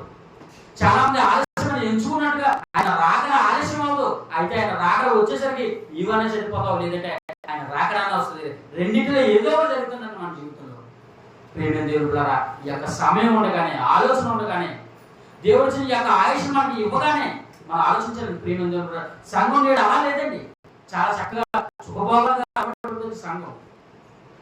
దేవుడు చేయడానికి ఇష్టపడాలి సంఘం. మీరు ప్రపంచంలో సమాజంలో ఎన్నో సంఘాలు చూడండి. ఏ సంఘం అయినా దేవుడి కోసం ఆలోచించి సంఘం చెప్పండి. చక్కగా జట్టలు వేసి ఉంటుంది, ఆ ఏసులో హాయిగా కూర్చుని నిద్రపోయేవారు కొంతమంది, ఫ్యాన్ కింద నిద్రపోయేవారు కొంతమంది, చక్కగా కింద కూర్చోలేమని మాకు కాళ్ళు పట్టేస్తారండి, పెట్రోల్ నొప్పి వచ్చేస్తున్నాయండి, నడువు సహకరించలేదంటే దాని అర్థం ఏంటి? నువ్వు మరణానికి దగ్గరగా ఉన్నావు దాని అర్థం. కానీ మనం ఏమనుకుంటాం? చక్కగా కాళ్ళు నొప్పి వస్తుంది, కుర్చీ ఏంటి సార్ అని అంటాం. కుర్చీల కోసం మనం ఎత్తుకుంటున్నాం. కానీ అయ్యి బాబా నేను సరిపోయాను, నేను మరణానికి దగ్గరగా ఉన్నాను, నేను ప్రభు కోసం సిద్ధపడాలన్న ఆలోచన ఉంటుంది. ఎవరికీ లేదు. కుర్చీలు ఎత్తుకుంటారు, బలాలు ఎత్తుకుంటారు, గోడలు ఎత్తుకుంటారు, ఇంకా ఎన్నెన్నో ఎత్తుకుంటారు. చక్కగా సోఫా సెట్ ఎత్తుకుంటారు. ఏమండి మన సంఘం కోసం కాదు కానీ చక్కగా సమాజంలో ఉన్న వాళ్ళ కోసం మీరు వాళ్ళే మిమ్మల్ని అంతా అనుకుంటారు అండి. ప్రియమైన దేవుడు ఆలోచించండి. అలా సమాజంలో చూస్తున్నప్పుడు చాలా ప్రదేశాల్లో అలాగే ఉన్నారండి. వారికి ఇంకేం కష్టం లేదు, ఇంకా ఇబ్బంది లేదు, శ్రమ లేదు, కనీసం చెమట చొక్కు కూడా పడదు. ఆయనేమో ఎలా కష్టపడారు? యేసుక్రీస్తు వారు ఆయన మొఖపు చెమట పడుతున్నప్పుడు రక్తం అంతా ఎలా కాలిపోతుందట, అలా అంతా కాలిపోతుందండి. మీరు ఇంకా శ్రమ పడినట్లో రక్తము కారునంతగా శ్రమ పడలేదన్న చూడండి. మన శ్రమ పడలో కనీసం చెమట చొక్కే రావట్లేదు, మన రక్తం ఎప్పుడు వస్తుందండి? మీకు అర్థమవుతుందా? ఆయన ఎంత శ్రమ పడ్డాడంటే కొరడాలతో కొడుతుంటే ఆ రక్తం చిందించిపోతుంది. రక్తం చాలా భయంకరంగా చిందేస్తుంది మొత్తం అంతా కూడా. ఆ బాధ కష్టం చూస్తున్నప్పుడు ఆయన అంత విధంగా ఆ విధంగా ఆయన కష్టపడ్డాడు. మరి ఆయన సంఘంగా ఆయన పేరు పెట్టుకుని ఆయన మనకు తలకాయగా పెట్టుకుని ఆయన బాడీ ఏం చేస్తుంది ఇప్పుడు? చక్కగా నిద్రపోతుంది. హాయిగా చక్కగా జూ కొట్టండి బాబు, చక్కగా ఫ్యాన్ ఉంది, ఏసీ ఉంది, అన్నీ ఉన్నాయి. చక్కగా ఆశీర్వాదాల కోసం, బహుమతుల కోసం, లేదా మరొక దానికోసం చెప్తారు. నీ యొక్క పాపాన్ని గురించి కానీ, నీ యొక్క తప్పుల గురించి కానీ, నీ యొక్క చేయవలసిన ఆ కాలాన్ని గురించి కానీ, నువ్వు చేయవలసిన ఆ పని కోసం కానీ ఎవరు మాట్లాడేవారు ఉన్నారు? ఒకవేళ ఎవరైనా తెగించి ఎవరైనా మాట్లాడేవాడి ఆ సంఘానికి ఎవరు మాట్లాడతారు, లేదంటే ఆ భాష గారిని దూషిస్తారు, ఆయన మీద లేకపోయిన మాటలు మాట్లాడుతూ ఉంటారు. ప్రియమైన దేవుడు, నేను విశ్వాసం అంతా అలాగే మారిపోయాడు. సంఘమిత్రులందరూ అలాగే మారిపోరండి, సేవ అలాగే మారిపోరండి. ఆయన రాకడ వరకు సిద్ధపాటు కలిగిన సంఘం ఎక్కడో చెప్పండి. సుఖభోగాలకు అలవాటు పడేది ప్రియమైన దేవుడు. సుఖభోగాలకు అలవాటు పడిన సంఘం ఎలాంటిదో తెలుసా? ఒక స్త్రీని వచ్చి అపోస్తులైన పౌలు తిమోతికి ఒక జాగ్రత్త చెప్తూ తిమోతికి రాస్తున్నాడు. చూడండి, తిమోతికి రాసిన రెండో పత్రిక, తిమోతికి రాసిన మొదటి పత్రిక చూద్దాం. మొదటి పత్రిక 5వ అధ్యాయం, తిమోతికి రాసిన మొదటి పత్రిక 5వ అధ్యాయం 6వ వచనం. సుఖభోగములందు ప్రవర్తించినది బ్రతుకుచుండియు చచ్చినదై ఉండును. సంఘం చచ్చిపోయింది అన్నమాట. మీకు అర్థం? సుఖభోగం నుండి ఏ సంఘం అయితే ఆసక్తి కలిగి ఉన్నారు, అయ్యా మా యొక్క రోగాల కోసం, మా యొక్క ఇబ్బందుల కోసం, మా ఇంట్లో పెళ్లిళ్ళ కోసం, మా యొక్క కుమారుల ఉద్యోగాల కోసం, మా యొక్క ఆశీర్వాదాలు, మీరు అన్నిటి కోసం ఎవరైతే ప్రార్థన చేయమని అడుగుతున్నారో, దీనికోసం ఎవరైతే వెంటలాడుతూ తిరుగుతున్నారో, మీరు ముచ్చి రాయబడిన మాట ఏంటి తెలుసా? సుఖభోగములందు ప్రవర్తించినది బ్రతుకుచుండియు చచ్చినదే. దేవుని దృష్టిలో చచ్చిన వారికి సమానం. మీ అపరాధం చేత, పాపం చేత మీరు చచ్చిన వారే ఉంటారు. ఆయన క్రీస్తు మిమ్మల్ని లేపాలని, మిమ్మల్ని బ్రతికించాలని, మిమ్మల్ని లేవనెత్తాలని, మిమ్మల్ని బ్రతికించి ఆయన ఉన్న లోకానికి తీసుకెళ్లాలని ఆయన ఆలోచిస్తుంటే మనం బ్రతకనంటున్నాం. నేను చచ్చిపోయినా నేను చచ్చిపోయినట్టు ఉంటాను, నేను అసలు బ్రతకడానికి ఇష్టపడినట్టున్నాను, నేను తిరిగి లేవనంటున్నాను. లేవాలన్న ఆలోచన నీకు లేదు. చూడండి, ఇక్కడే లేవాలన్న ఆలోచన లేకపోతే మరి పునరుద్ధానం నువ్వే లేస్తావు. నీకు ఏమన్నా ఆలోచన ఏమన్నా? అలా పునరుద్ధానం నువ్వు తిరిగి లేవాలని నీకు ఆలోచన కలిగి ఉంటే ఆత్మల భారంతో పనిచేస్తావు. నా ఆత్మ నేను రక్షించుకోవడమే కాదు, నేను అనేకమైన ఆత్మలను రక్షించాలి. ఈ వాక్యాన్ని నాతోనే ఆగిపోకూడదు. నా జీవితం ద్వారా, నా మాటల ద్వారా, నా వాక్యం ద్వారా నేను సమాజంలో అనేక ఈ మాటలు నేను తెలియపరచాలి. కనీసం ఒక్కరినైనా నేను రక్షించాలన్న ఒక మంచి ఆత్మల భారంతో మనం ముందుకు సాగుతామండి. అలాంటి ఆత్మల భారం మన మధ్యలో లేదంటే ఏమండి మనకి ఏముంది? సుఖభోగం మనం చూపిస్తున్నాము. దేవుడు ఆలోచన లేదండి, నిద్ర వ్యవస్థలోకి వెళ్ళిపోయామండి, సంఘంలో చచ్చిపోయి ప్రియమైన దేవుడు. ప్రియమైన దేవుడు ద్వారా బాధపడే విషయం ఒకటి చెప్పమంటారా? మన ఇబ్బంది పడే విషయం ఒకటి చెప్పమంటారా? ఏమండి మనకి భూమి మీద ఉన్నప్పుడు ఎవరికి ఆత్మల భారం అస్సలు ఉండదండి, అస్సలు ఉండదు. అసలు రక్షించాలన్న ఆలోచన విధానం ఉండదు. కానీ చచ్చిపోయిన తర్వాత ఆత్మల భారం బాగా పెరిగిపోద్ది. ఎంత బాగా పెరిగిపోతుందంటే ఏమండి 5గురిని నేను రక్షించాలనుకుంటాడండి. 5గురిని మీ అందరికీ అర్థం కావాలి. ఈ సందర్భాన్ని బట్టి ఎవరు గుర్తున్నారు? మీకు మాట చెప్పగలనా? మీకు ధనవంతుడు గుర్తుకు రావాలి. ధనవంతుడు చనిపోయిన తర్వాత ఏమనుకుంటున్నాడు? ఇగో మా తమ్ముడు ఉన్నాడు, మా చిన్న తమ్ముడు ఉన్నాడు, మా పెద్ద తమ్ముడు ఉన్నాడు, మా అన్నయ్య ఉన్నాడు, వీరందరినీ ఎవరు రక్షిస్తారు అని దేవుని కోసం ఆలోచిస్తున్నాడు. ఆత్మను రక్షించడానికి ఆలోచన కలిగి ఉన్నాడు. ఎప్పుడు? చనిపోయిన తర్వాత, ఆ లోకానికి వెళ్ళిపోయిన తర్వాత అప్పుడు జ్ఞానం కలిగింది. అప్పుడు కలగడం వల్ల ఏదైనా ఉపయోగం ఉందా? ఏ ఉపయోగం లేదు. అక్కడికి వెళ్ళిన తర్వాత మీరు నేను అందరూ కూడా అలాగే మాట్లాడతాం. ప్రియమైన దేవుని పిల్లరా, అలాంటి పరిస్థితి మనకు రాకుండా ఉండాలంటే మనం ఎక్కడ ఉన్నప్పుడు ఆత్మ భావం కోసం మనం కష్టపడాలండి, ఇబ్బంది పడాలండి, బాధపడాలండి, శ్రమ పడాలండి. ఎన్నో పరిస్థితులు కూడా మనం వెళ్ళిపోవాలండి, అవమానాలను తొట్టుకోవాలండి. ప్రియమైన దేవుని పిల్లరా, ఎందుకంటే ఈ అవమానం ఇక్కడితో ఆగిపోతుంది. మీరున్న ఆ దేవుడున్న లోకానికి మనం వెళ్ళినప్పుడు ఏమంటే 2వ రాకడలో జరుగుతుందంట. 2వ రాకడ అంటే క్రీస్తు చూస్తాడంట. మృతి పొందిన వారందరూ, తిరిగి లేచిన వారందరూ కూడా, పునరుద్ధానంలో అందరూ కూడా క్రీస్తు వైపు చూస్తారంట. ఆ దినంలో వారందరూ చూసి అంటారట, రొమ్ము కొట్టుకొనొచ్చు మమ్మల్ని రక్షించవయ్యా, మమ్మల్ని కాపాడవయ్యా అని ఏమిటి దేవుని ఎదుట, ఆ క్రీస్తు ఎదుట చూస్తూ ఉంటానంట. ఆయన ఎవరైతే చూస్తారో తెలుసా? ఆయన నిమిత్తం ఎవరైతే కష్టపడ్డారో, ఆయన నిమిత్తం ఎవరైతే నిలబడ్డారో, ఆయన నిమిత్తం ఎవరైతే ఆలోచన కలిగి ఉన్నారో వారి వైపు చూస్తారంట. అంత వేల మందిలో, అంత జనంలో, అంతమంది కోట్ల జనంలో నిన్ను రావయ్య గంగాధరం రమ్మంటే ఎలా ఉంటుందండి? రావయ్య అభిషేకాన్ని నేను రమ్మంటే ఎలా ఉంటుందండి? రావయ్య సొలొమోను నిన్ను రమ్మంటే ఎలా ఉంటుందండి? ఎంత గొప్పగా ఉంటుందండి. ఎందుకంటే ఆయన చూసే చూపు మిమ్మల్ని, ఎందుకంటే ఆయన మీ ప్రతి బాష్ప ముందును చేస్తానండి. మీరు కన్నీరు కాల్చారా? దేవుడు అంటాడంటే, అయ్యా నేను పలానా రోజు పలానా కాలం ఇంత కష్టపడ్డాను, పలానా వాడు ఆయన నేను ఏం చేశాను, నన్ను ఇంత హింస పెట్టారు, నన్ను ఇంత ఇబ్బంది పెట్టారు, నన్ను ఇలాగ నన్ను కొట్టారు అన్నాడు. అంతే ఆయన పోలేవయ్యా, ఇంతవరకు కష్టపడేది నా కోసమే కదా కుమారుడా, ఏడవకని చెప్పి మన కన్నీరుని ఆయన తుడి చేస్తాడు. దేవుడు ఆలోచించండి. కాలం రేగి నిద్ర లేదుకోండి అంటే మీకు అర్థం కదా. ఒక విశ్వాసం ఉన్న వాడికి కాలం విలువ తెలుస్తుంది. ఎవరైతే అవిశ్వాసంగా ఉన్నారో వారికి ఆ కాలం విలువ తెలియదండి. కాలం విలువ తెలియదు. దేవుడు ఈ మాటల మీద మీరందరూ కూడా మంచి నిర్ణయం తీసుకోవాలి, మంచి ఆలోచన విధానం కలిగి ఉండాలి. చివరికి మాట చూద్దాం. చివరిగా సామెతల గ్రంథం 31వ అధ్యాయం, సామెతల గ్రంథం 31వ అధ్యాయం, సామెతల గ్రంథం 31వ అధ్యాయం 25వ వచనం. సామెతల గ్రంథం 31వ అధ్యాయం 25వ వచనం అంటే నడికట్లను వర్తకులకు అమ్మును, బలమును ఘనతయు ఆమెకు వస్త్రములు, ఆమె రాబో కాలం విషయమై నిర్భయముగా ఉండను, జ్ఞానము కలిగి తన నోరు తెరచును, కృపగల ఉపదేశము ఆమె బోధించును, ఆమె తన ఇంటి వారి నడకలను బాగుగా కనిపెట్టను, ఆ పని చేయకుండా ఆమె భోజనము చేయదు. ఏమంటే ప్రియమైన దేవులారా, ఇక్కడ ఎందుకు మాట్లాడుతున్నారంటే ఈ యొక్క లక్షణాలు ఎవరు అంటే గుణవతి అయిన స్త్రీకి సంబంధించి గుణగణాలు కలిగిన ఒక మంచి స్త్రీకి కలిగిన ఈ మంచి లక్షణాలు అండి. ఆ లక్షణాలు ఎంతవో తెలుసా? ఆమె బలముకు ఘనతకు ఆమె వస్త్రాలు అంట. ఆమె రాబో కాలం విషయం నిర్భయం అని ఏ భయం లేకుండా ఉంది. ఎందుకంటే ఆ కాలానికి ముందుగానే సిద్ధపడి ఉంది, ముందుగానే సిద్ధపడి ఉంది. ప్రియమైన దేవులారా, మనం రాబోయే కాలం ఏది సిద్ధపడుతున్నాం? మనం యావగా వచ్చేటప్పుడు గ్యాస్ ఉంటుందని ఇప్పుడే బుక్ చేసుకున్నాం. గ్యాస్ మనకు ఉండదు కదా. వచ్చిన పెడలు ఉంటాయో, పొలం ఉంటాయో, వర్షాకాలం వచ్చేస్తుంటాము, లేదంటే ఏమైనా ఇబ్బందులు ఎదురైపోదు, ఒకటి కాదు 2 పనులు బుక్ చేసుకోవాలనుకున్నాం, లేదంటే మరొక లోక సంబంధం అనేకమైన విషయాల్లో మనం ముందు జాగ్రత్త కలిగి ఉన్నాం. మంచిదే, తప్పేమి కాదు, నేను తప్పనట్లేదు. కానీ వాటి విషయంలో మనం ఎంత ముందు జాగ్రత్త కలిగి ఉంటున్నామో దేవుని విషయంలో కూడా, ఆయన రాకడ విషయంలో కూడా మనం ముందు జాగ్రత్త కలిగి ఉండాలి. అదే చెప్తున్నాడు. ఒక స్త్రీ, ఒక గుణగుణాలు కలిగిన స్త్రీ ఎలా అయితే ముందు జాగ్రత్త కలిగి తన ఇంటి వరకు సమస్తాన్ని సిద్ధపరుస్తుందంట.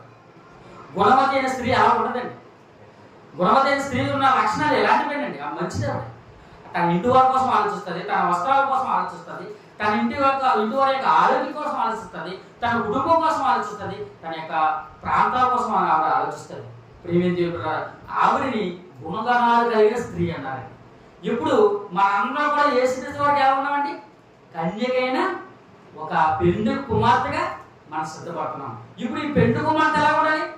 మంచి గుణగణాలు కలిగిన ఆ యొక్క స్త్రీ ఎలాగైతే మనం కూడా ఒక స్త్రీగా మనం పోల్చారు కదా, మనం కూడా మంచి గుణాలు కలిగి, మంచి లక్షణాలు కలిగి మన రాబోతున్న మన ప్రియుడైన యేసుక్రీస్తు వారి కోసం ఎదురు చూస్తూ, ఆశతో ఎదురు చూస్తూ మనం నిలిచి ఉంటారు. ప్రియమైన దేవుని పిల్లరా, ఈ మాటలు విన్న మీ అందరికీ మరొకసారి మన ప్రభువైన యేసుక్రీస్తు వారి పేరట శుభవందనం తెలియజేస్తూ మాటలు ముస్తున్నాను. కళ్ళు ముస్తున్నట్లయితే ప్రార్థన చేసుకున్నాం.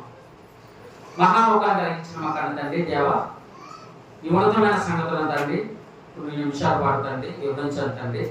మా వివరణలో తండ్రి, మా యొక్క ఆలోచన విధానంలో తండ్రి, మా యొక్క వివరణలో తండ్రి ఏదో లోటుపాట్లు పొరపాట్లు మమ్మల్ని క్షమించండి. ప్రతి విషయాన్ని నాయన మీరు మాకు కూలంకషంగా తయారు చేసి తండ్రి తెలియపరిచి ప్రతి విషయంలో తండ్రి మమ్మల్ని తండ్రి ఇంకా బలపరచాలని తండ్రి, ఆత్మీయంగా మేము ఎదుగుదల పొందుకోవాలని ఆయన తండ్రి మీ యొక్క కృపను మా ఎందుకు ఉంచారు తండ్రి. అందుని బట్టి మీకు వందనములు దేవా. తండ్రి దేవా, మీకోసం మేము ఉన్నతంగా బ్రతికే అవకాశాన్ని, భాగ్యాన్ని మాకు అనుగ్రహించమని సంఘంలో తండ్రి, సంఘంగా కూడుకుని మేమందరం కూడా నాయన ప్రతి విశ్వాసగా తండ్రి మేమందరం ఉన్నాం తండ్రి. మా యొక్క విశ్వాస జీవితాన్ని తండ్రి సన్నగిరికి పోకుండా తండ్రి నాయన మీకోసం ఉన్నతంగా బ్రతికే ఆ భాగ్యాన్ని, అవకాశాన్ని మాకు అనుగ్రహించండి తండ్రి. అన్యులకు తండ్రి, అలాగే నాయన అవిశ్వాసులకు తండ్రి మీ యొక్క జ్ఞానం అయిన వారు తండ్రి, మీ యొక్క కుమారుడైన క్రీస్తు రాకడైతే తెలియదు తండ్రి. తండ్రి మాకైతే విశ్వాసంలో ఉన్న మాకైతే తండ్రి మీ యొక్క రాకడు మాకు తెలుస్తుందని మీరు ముందుగా మీ వాక్యం ద్వారా తెలియపరిచిన విధానం దాన్ని మీకు వందనములు దేవా. ఈ మాటలు విన్నా మీ అందరూ కూడా మంచి నిర్ణయం తీసుకుంటుంది. మీకోసం ఉన్నతంగా బ్రతికే అవకాశాన్ని భాగ్యాన్ని అనుగ్రహించమని నాయన మేమందరూ కూడా నాయన మరలా తిరిగి కలుసుకునేంత వరకు మీ కృపా సమాధానం అందరికీ తోడుగా ఉంచమంట తండ్రి.